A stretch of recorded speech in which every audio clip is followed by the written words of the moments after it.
කියලා දන්නවා. ඉතින් බෙන්ටෙන් කාටුන් එකේ වගේ බලවර්ලෝසුවක් ඇත්තටම හදන්න පුළුවන්ද? ඒ තරමටම නැතත් යම් මට්ටමකින් මේ දේ කරන්න පුළුවන් විද්‍යාත්මක සංකල්පයක් මේ වෙනකොට ලෝකයේ තියෙනවා කියලා කිව්වොත් ඔයා ඒක විශ්වාස කරනවද? ඒ වගේම මේ සංකල්පය දැනටමත් විද්‍යාඥයන් යොදා ගන්නවා කියලා ඔයාලා දැනගෙන හිටියද?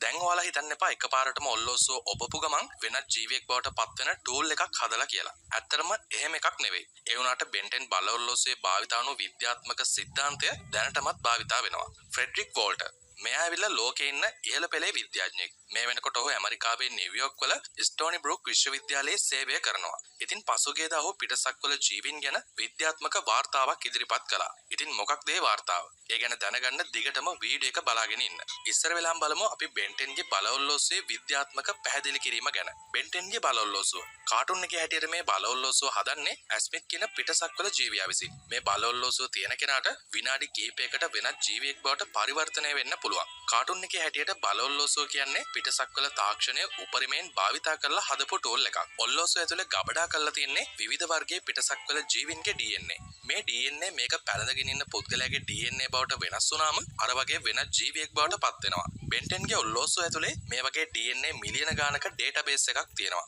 බලවර්ලෝසුව ඇතුලේ පිටසක්වල සාම්පල මිලියන ගානක් තියෙනවා කියලා අපි කිව්වා. ඉතින් බෙන්ටෙන් කරන්නේ මේ ඔල්ලෝසුව භාවිතා කරලා පිටසක්වල ජීවියෙක් බවට පරිවර්තනය වීම වගේ පෙනුනත් මේක පිටිපස්සේ ලොකු සයන්ස් එකක් තියෙනවා. ඉතින් මුල් 10 ඇතුළෙම ගහ ගන්න, වේගෙන් දුවන්න, ගිනි පිට කරන, එකපාරටම යෝධයෙක් වෙන, ඒ වගේම වෙලාවකට රෝල් වෙවි ගමන් කරන අමුතු ජීවීන් කොට්ටාශයක් තමයි බෙන්ටෙන්ට ලැබෙන්නේ. බෙන්ටෙන් ඒලියන් ෆෝස් පටන් ගන්නකොට ඉන්න පිටසක්වල ජීවීන් වෙනස් කියලා ඔයාලට මතක ඇති. ඒත් ගොඩක් කාටුන් එක බලන අය හිතාගෙන ඉන්නේ බෙන්ටෙන්ගේ බලවර්ලෝසුව කියලා කියන්නේ වෙනත් ජීවියෙක් බවට පත් වෙලා සටන් කරන්න පුළුවන් ආයුධයක් කියලා. ඇත්තටම මේක එහෙම නෙවෙයි. බලවර්ලෝසුවෙන් මේ දේ කරන්න පුළුවන් වුණාට ඊට වඩා දෙයක් කරන්න පුළුවන්. විශ්වයේ ජීවීන් විශේෂයෙන් වඳ වී ගියොත් නැවත ජනනය කරන්න පුළුවන් වෙන විදිහේ උපකරණයක් තමයි මේ බලවර්ලෝසුව කියලා කියන්නේ. ඇත්තටම මෙතෙන්දී භාවිතා වන තාක්ෂණික ක්‍රමවේදයට කියන්නේ ජාන ඉංජිනේරු තාක්ෂණය කියලා. ජීවියෙකුගේ දේහ ලක්ෂණ සහ ව්‍යුහය හා ක්‍රියාකාරීත්වය කියන දේවල් තීරණය වෙන්නේ ජීවියෙකුගේ ශරීරය ඇතුලේ තියෙන DNA වල ජාන අණුවයි. ඉතින් මේ DNA වෙනස් කළොත් ඊට අනුරූපව අදාළ ජීවියාගේ දේහ ලක්ෂණ, ව්‍යුහය සහ ක්‍රියාකාරීත්වය වෙනස් වෙනවා.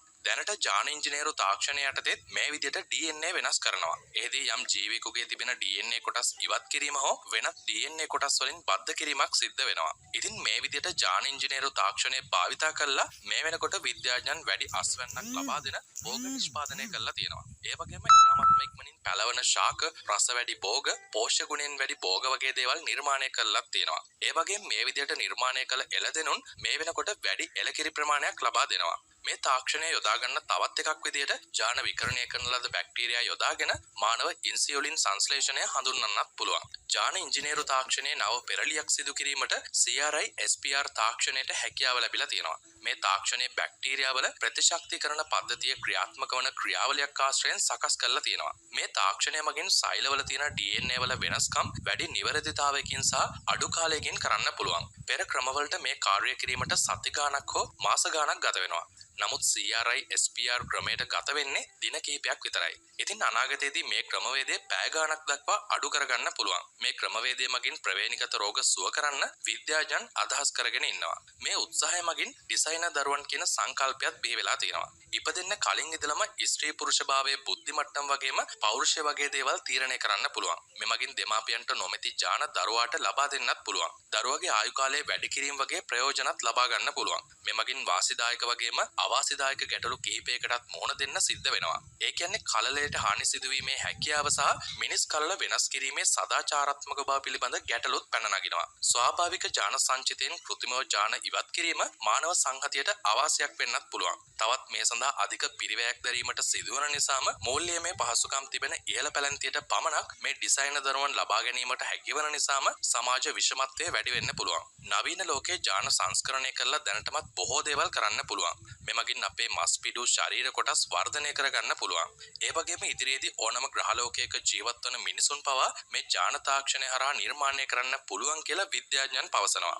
උදාහරණයක් විදිහට ඔක්සිජන් වලින් හුස්ම ගන්න මිනිසුන් කාබන් ඩයොක්සයිඩ් වලින් හුස්ම ගන්න ජීවීන් බවට පරිවර්තනය කරන්න මේ ජාන තාක්ෂණය හරහා පුළුවන් වෙනවා. ඒ වගේම මේ වෙනකොට ජාන තාක්ෂණය හරහා ඩයිනසෝරයන් නැවත ලෝකයට අරන් එන්නේ කොහොමද කියලා විද්‍යාඥයන් පරීක්ෂණ කරනවා. කුකුලන්ගේ ජාන හරහා පැරණි ඩයිනසෝරයන්ට පණ දෙන්න පුළුවන් කියලා තමයි විද්‍යාඥයන් විශ්වාස කරන්නේ. තවත් විද්‍යාඥයන් පිරිසක් ජාන තාක්ෂණය හරහා මැමත්ලව නැවත පෘථිවියට රැගෙන ඒමට අදාළ පරීක්ෂණ කරනවා. මැමත්ලා ජීවත් වුණේ මීට වසර ලක්ෂ 5කට විතර කලින්. මෙහිදී ආසියානු අලියා යොදාගෙන ඔවුන්ගේ අඩුපාඩු ජාන මැමත්ගේ ජාන වලින් එකතු කරනවා. දැනටමත් මැමත් ජාන විද්‍යාඥයන් ශීත පරිසර වලින් හොයාගෙන තියෙනවා. ඒ වගේම මිනිසාගේ ජාන තුළ රෙප්ටිලියන් කියන පිටසක්වල ජීවීන්ගේ ජාන ගැබ් වෙලා තියෙනවා කියලා සමහර විද්‍යාඥයන් පවසනවා. නමුත් මේක සමහර විද්‍යාඥයන් පවසන කතාවක් විතරයි. හැම විද්‍යාඥයෙක්ම මේ මතය පිළිගන්නේ නැහැ.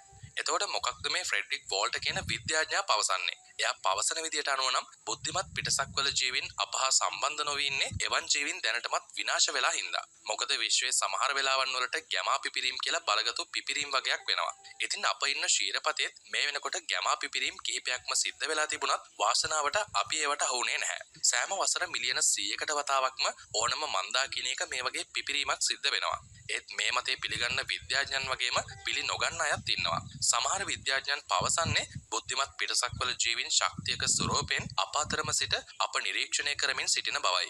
මේක අපිට පැහැදිලි කරන්න පුළුවන් ඉලොන් මස්ක්ගේ නියුරාලින්ක් හරහා. නියුරාලින්ක් හරහා පුළුවන් වෙනවා මනස පරිගණක වලට අප්ලෝඩ් කරලා පරිගණක ලෝකයක ජීවත් වෙන්න. ඒ වගේම දියුණු පිටසක්වල ජීවීන් ඉන්නවා නම් ඔවුන් සතුව මිනිසෙක් බවට වෙස්වලාගත හැකි තාක්ෂණික උපකරණ නැහැ කියලා අපිට කියන්න බෑ. ඒ වගේම බලවොල්ලෝසිය වගේම විශ්වයේ විනාශ වුණු ජීවීන්ගේ ජාන සාම්පල් මිලියන ගාණක් ඔවුන් ළඟ තියෙනවා වෙන්නත් පුළුවන්. ඉතින් ෆ්‍රෙඩරික් වෝල්ට් කියන විද්‍යාඥයා පවසන විදිහට ගැමා ප්‍රහාර නිසා විශ්වයේ ගොඩක් ශිෂ්ටාචාර විනාශ වෙලා ගියත් මේවා වලින් බේරුණු එක ශිෂ්ටාචාරයක ජීවීන් සතුව අපේ ඇතුළු ගොඩක් ජීවීන්ගේ ජාන සාම්පල් තියෙනවා වෙන්නත් පුළුවන්. ඉතින් මේ හා සම්බන්ධව ඔයා හිතන්නේ මොනවද කියලා අනිවාර්යයෙන්ම පහලින් කමෙන්ට් එකක් දාන්න අමතක කරන්න එපා. අපි මේ වගේම අලුත්ම වීඩියෝකින් හම්බෙන්න බලාපොරොත්තු වෙන්නේ. අදට සමු අරගෙන යන්න තමයි සූදානම් වෙන්නේ.